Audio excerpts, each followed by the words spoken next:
Andrea is our daughter who's 21 years old. She was born with a rare neurologic condition called lissencephaly, which made her severely disabled for her whole life. When Andrea was born, she was given a life expectancy of 2 years.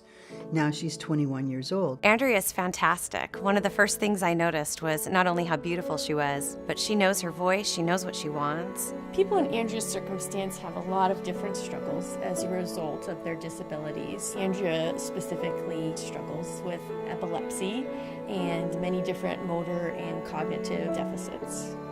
A lot of people, when they first think of a disability, they're like, oh, what a sad mistake that was. But Andrea is not a mistake. I really believe she's exactly the way she's supposed to be.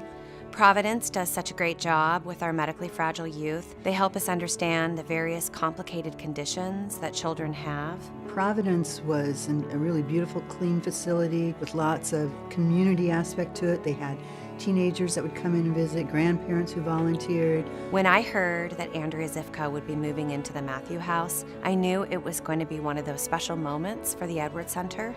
You want quality of life for your kid, but you just assume that the child's going to live.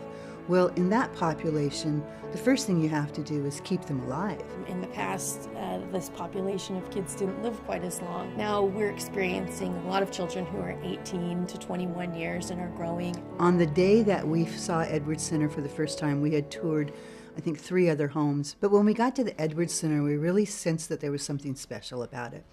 The Matthew House and programs like it were founded because for years the only thing available to adults who were medically fragile was nursing home placement. Awareness that the family is important at Edwards Center. We feel respected and integrated into that system. It felt like we had finally come to the end of a very long tunnel. This is so important for families of medically fragile children who live most of their lives without hope that their children will ever even see their 18th birthday. We tell our families and parents that when you join the Edwards Center family, you have a family for life. We'll care and cherish and love your child in the same way you would long after you're gone.